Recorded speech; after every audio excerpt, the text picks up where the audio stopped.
மகாராஷ்டிராவின் தானே மாவட்டத்தில் உள்ள கல்யாண் மற்றும் டோம்பிவில்லி பகுதிகளில் ஒரே நாளில் 67 தெருநாய்க்கடி வழக்குகள் பதிவாகியுள்ளன. இதனால் அந்த பகுதி மக்கள் மிகவும் அச்சத்தில் உள்ளனர். என்ன விவரம் என பார்க்கலாம். இந்தியாவில் தெருநாய்க்கடி தொடர்பான பாதிப்பு நாளுக்கு நாள் அதிகரித்து வருகிறது. இது தொடர்பான வழக்கும் உச்சநீதிமன்றத்தில் நடந்து வருகிறது.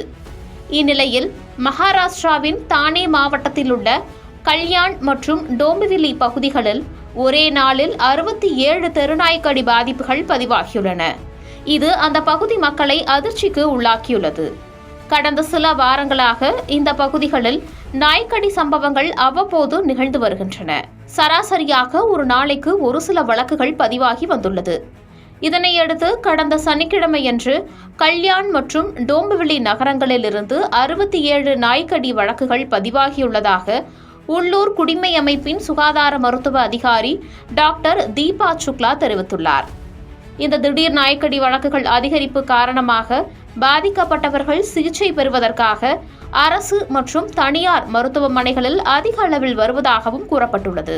கல்யாண் டோம்பிவில்லி நகராட்சி எல்லைக்குள் தெருநாய்களின் தொல்லையே இந்த சம்பவங்களுக்கு முக்கிய காரணம். அனைத்து நோயாளிகளுக்கும் ரேபீஸ் தடுப்பூசி அளிக்கப்பட்டதாக அதிகாரிகள் தெரிவித்துள்ளனர்.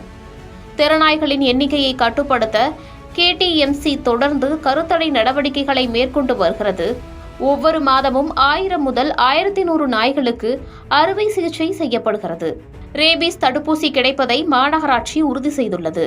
வரும் காலங்களில் எங்கள் செயல்பாடுகளை வலுப்படுத்த மேலும் ஒரு பிரத்யேக நாய் மையமும் திட்டமிடப்பட்டுள்ளது என்று டாக்டர் சுக்லா கூறினார்.